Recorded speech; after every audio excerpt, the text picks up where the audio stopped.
Para você entender do que é que eu estou falando, eu vou contar um pequeno episódio da minha vida, que mudou a minha vida completamente. No dia 31 de janeiro de 2005, dia de São João Bosco, eu decolei num avião da cidade de Londrina, no Paraná. 5 minutos depois da decolagem, houve um estouro na turbina direita.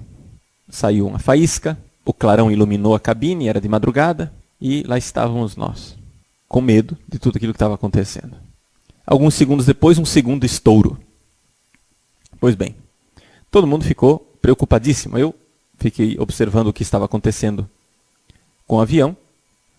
Com toda clareza, o avião não estava caindo, não havia nenhum sinal disso.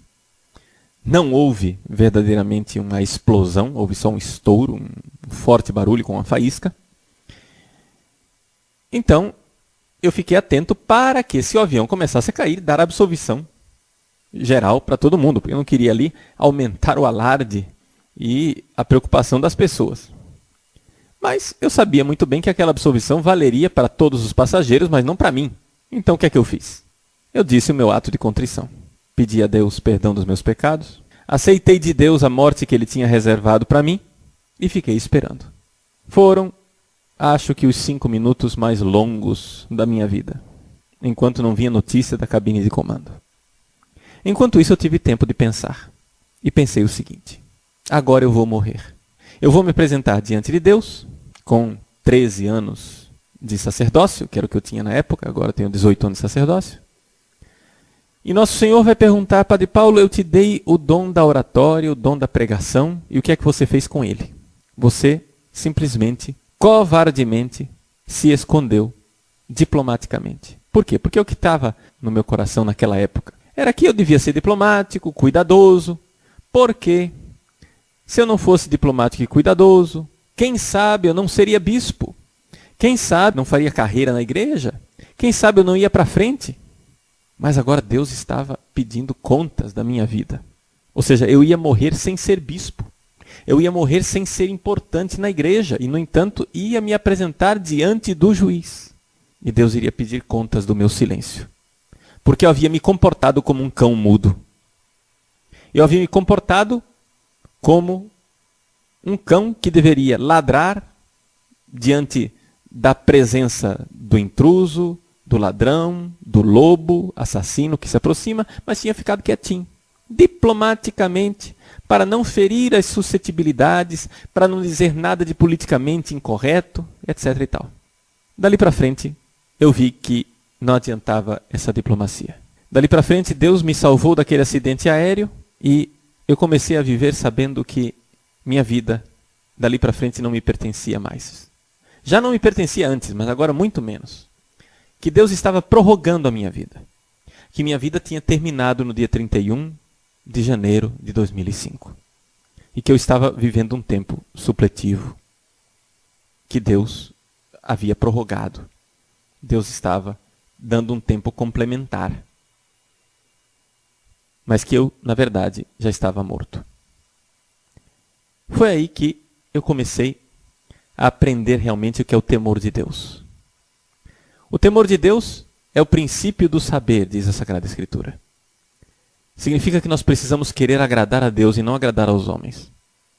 Até então, eu estava me comportando com um temor dos homens, um temor mundano. Esse temor mundano, a igreja costuma chamar com o nome de respeito humano. Respeito humano é isso. É quando você tem medo de desagradar as pessoas que estão ao seu redor e, ao invés de agradar a Deus, você quer agradar os homens. Se você é colocado diante de uma escolha entre agradar a Deus e agradar os homens, você prefere agradar os homens, e isso é um pecado. O nome desse pecado é respeito humano. Então aprenda essa linguagem. Respeito humano é o pecado de agradar os seres humanos. Temor de Deus é uma virtude. Mas, padre, nós temos que temer a Deus? Sim. Nós temos que ter medo de perder Deus. Nós temos que ter medo de perder esse bem maior que é nosso Senhor. Nós temos que ter medo de ofendê-lo. Nós temos que ter medo de ofender o seu coração. Como Francisco Marto, o pequeno pastorzinho lá de Fátima, ele fazia penitências porque Nossa Senhora tinha dito para ele que os pecados ofendiam o coração de Jesus, e ele fazia as penitências para consolar o coração de Jesus.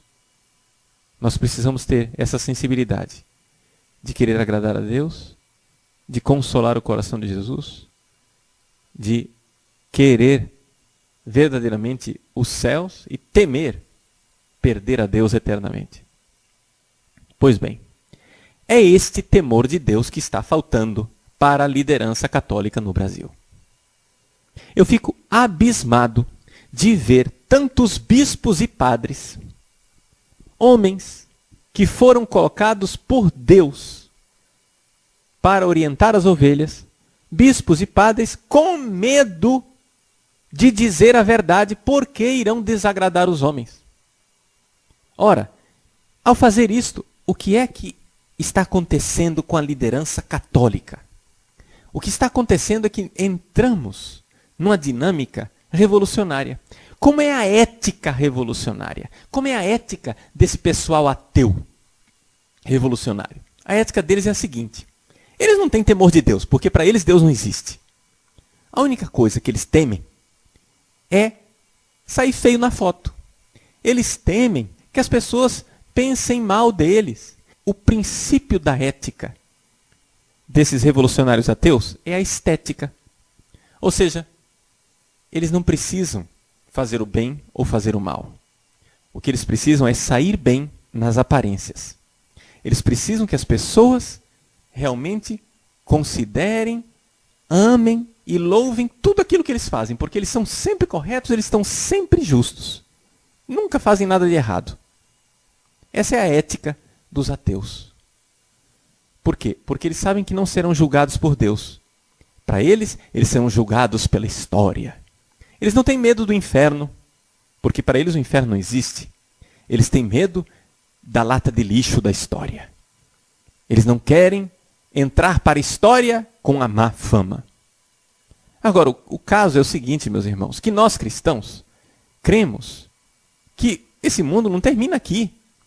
E que não adianta a gente entrar para os livros de história como pequenos heróis e sermos verdadeiros facínoras. Sermos assassinos. Não adianta entrar para a história como heróis através de uma maquiagem, de um show pirotécnico, de elogios e de bombardeio midiático positivo. Não adianta nada disso. Deus não se deixa comover por esse tipo de estratagema. Nós teremos que responder a Deus. Então, o que é que eu quero dizer com toda sinceridade para esses meus irmãos padres e para estes pastores a quem eu respeito, que são os nossos bispos? Eu quero dizer com toda sinceridade, gente, vamos temer a Deus. Seu bispo, por favor, o senhor tema a Deus, porque Deus existe, o senhor vai se apresentar diante do juízo final, diante dele. O senhor não pense que bispo não vai para o inferno, não, porque bispo vai para o inferno. O senhor não pense que padre não vai para o inferno, porque padre também vai para o inferno. Aliás, Nossa Senhora, na sua aparição em La Salette, disse claramente o quanto os padres estavam numa situação terrível. Nossa Senhora em La Salette chamou os padres de fossa, de cloacas. A situação em que estavam as almas dos padres. Nossa Senhora, em Fátima, falou que os padres estavam caindo no inferno como flocos de neve, abundantes. Nossa Senhora revelou que o plano do diabo é decorar as paredes do inferno com roupa de padre. Então, vamos temer o juízo, vamos temer a Deus, vamos temer perder a Deus. Você vai dizer, mas isso é terrorismo espiritual? Imagina, Deus é misericórdia, Deus é bondade e compaixão. Mas eu fico perguntando, mas que raios de Deus misericordioso e compassivo é esse? Que uma vez que eu coloco essa convicção no meu coração, eu me torno uma pessoa pior. Porque é isso. Padres e bispos colocam no coração que Deus é misericórdia e bondade. E por isso mesmo, podem fazer todo tipo de safadeza e desonestidade, porque Deus não vai condená-los. Olha só que evangelho lindo. Olha que beleza. Gente, a artimanha do demônio, a primeira coisa que o demônio faz nas escolas de teologia é provar que o inferno não existe. E assim, eles podem levar gradualmente os padres, os bispos, as lideranças católicas para a situação de serem homens para além do bem e do mal. Homens que não precisam mais temer a Deus e o juízo de Deus, mas precisam somente temer o juízo da história. Pois bem, nós temos que mudar de opinião. Nós temos que nos converter. Nós temos que colocar diante dos olhos o temor de Deus. Então é por isto que eu faço questão de denunciar certas coisas dentro da igreja e de denunciar certas coisas não porque eu me sinta muito mais justo e santo do que esses irmãos padres e bispos. Não. Nada disso. Eu sou um pecador e os meus pecados me envergonham e me humilham constantemente. Eu sou um pecador. E os meus pecados estão sempre diante de mim. Só que acontece o seguinte. Você ser um pecador e viver para agradar os homens é uma coisa terrível. Agora, você ser um pecador e viver chorando os seus pecados e temendo a Deus, querendo agradar a Deus de todo o coração, isto é um caminho de santificação, porque isso santifica a mim e santifica também aos outros. Meus irmãos, eu não estou aqui me colocando nem como exemplo e nem me colocando no papel de vítima. Deus nosso Senhor sabe quantas calúnias eu tenho enfrentado silenciosamente. Ninguém jamais me viu aqui vir a esse programa para reclamar de calúnias e dizer: ai, eu estou dodóizinho porque estão dizendo que eu sou feio. Nada disso. A arma do inimigo é essa mesmo. A arma desses revolucionários é a calúnia mesmo, porque para eles não existe ética. Entendeu? Eles acham que estão fazendo grande coisa me caluniando. Por quê? Porque o bem maior que eles têm para proteger é o nome deles, é a estética. Entende? Eles têm o respeito humano acima de tudo. Imagine o que dirão de mim, o que pensarão de mim. Então, eles abandonaram a ética do evangelho e abraçaram a estética revolucionária. O importante é sair bonito na foto. Então eles acham que eu também estou preocupado em sair bonito na foto. Que eu também estou preocupado em ter boa fama. Que eu estou preocupado em me caluniarem. Ai, ai, ai, que medinho, estão me caluniando. Mas, meu irmãozinho, deixa eu lhe dizer uma coisa. Você está baleando um cadáver. Você está metralhando um homem morto. Por quê? Porque eu não me importo com isso. Eu não me importo em agradar aos homens, porque eu já morri. A minha batina não é um disfarce. A minha batina não é uma fantasia. A minha batina é a mortalha de um homem que morreu. Aí algumas pessoas escrevem e-mails para mim, dizendo assim: ah, Padre Paulo, mas se o senhor é tão corajoso assim, por que é que o senhor não denuncia tal erro, tal erro, tal erro, tal pessoa, tal padre, tal fulano, tal ciclano? Por que é que o senhor não diz alguma coisa a respeito dos desmandos litúrgicos que acontecem por aí? Por que é que o senhor não denuncia todos os erros? Meu irmão, para com esse negócio. Um médico, quando vai tratar o paciente, e o paciente tem várias doenças, ele tem que saber qual doença atacar primeiro. Ele tem que saber qual é a doença principal daquele paciente que ele deve atacar. Por quê? Porque se ele atacar todas as doenças ao mesmo tempo, o remédio pode matar o paciente. O excesso de remédios pode matar o paciente, porque o paciente não irá suportar a terapia de todas aquelas doenças ao mesmo tempo. A mesma coisa, eu tenho que escolher alguma coisa. Eu tenho que escolher prioridades. O paciente está em estado grave. Então, qual é a primeira coisa que nós temos que fazer na Igreja Católica no Brasil? Vejam, não estou me colocando aqui como salvador da pátria e o salvador da Igreja Católica no Brasil. Eu estou dizendo que aqui nós precisamos fazer. Eu e você. Todos nós, juntos. Nós precisamos, em primeiro lugar, educar as pessoas para a fé. É por isso que um dos projetos principais desse site é esta aula semanal do Catecismo da Igreja Católica. Porque as pessoas precisam primeiro saber o que é ser católico. Infelizmente, o nível da nossa catequese está tão baixo que as pessoas já não sabem mais o que é Igreja Católica. Então o que acontece? Certas batalhas já estão perdidas desde o início exatamente porque as pessoas não têm formação suficiente para entender do que é que nós estamos falando. Ou seja, o sujeito não é católico o suficiente, ele ainda não estudou o catecismo o suficiente para entender a gravidade daquilo que nós estamos denunciando. Então, eu não vou agora começar a fazer um discurso para ouvidos moucos. Então, é necessário primeiro formar as pessoas. Segundo ponto. É necessário, aqui, isso é muito importante, que os padres, sobretudo os padres jovens, que têm uma formação boa, ou pelo menos têm a boa vontade de seguir os ensinamentos do Santo Padre, uma fidelidade à tradição da Igreja, saiam desta situação de temor mundano, ou seja, o pecado do respeito humano. Gente, nós padres temos que parar com esse negócio de respeito humano. Eu estou falando dos padres. Se você é seminarista, fique quietinho no seu lugar que você ainda não é gente grande, senão vão expulsar você do seminário. Agora, os padres já estão numa posição de fazer o bem à igreja.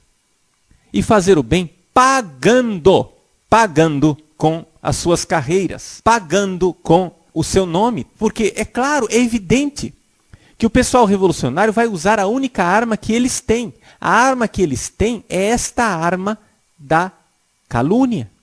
É a arma de querer atormentar você, amedrontar você por uma estética. Só que acontece o seguinte, meu irmãozinho, você precisa ter ética. Ética quer dizer aqui que você precisa temer a Deus e não aos homens.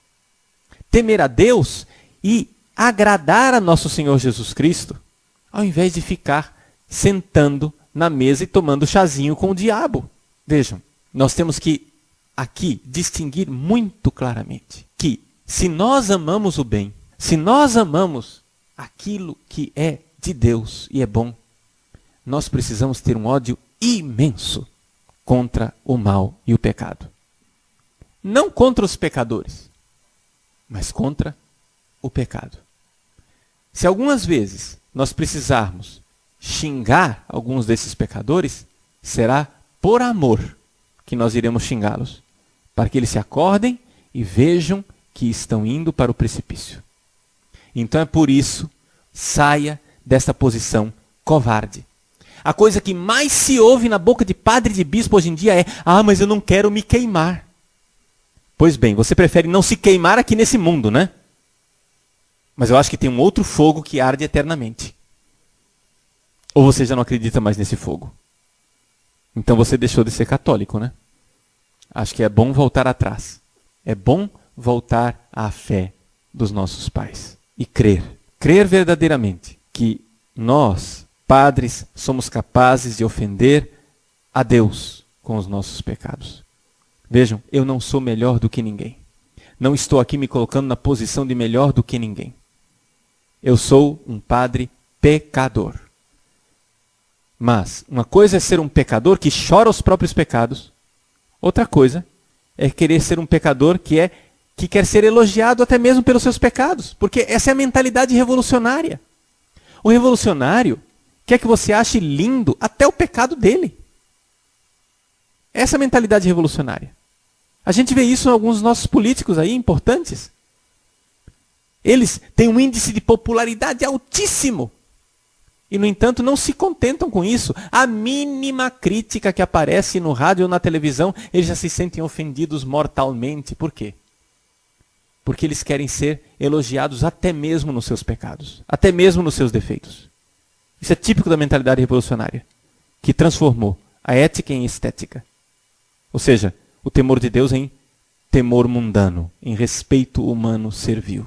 Então, você que é padre, temente a Deus, saiba, é melhor se queimar aqui nesse mundo. Não vale a pena ser padre sem ter diante dos olhos o reino dos céus, o paraíso que Deus tem reservado para nós na outra vida.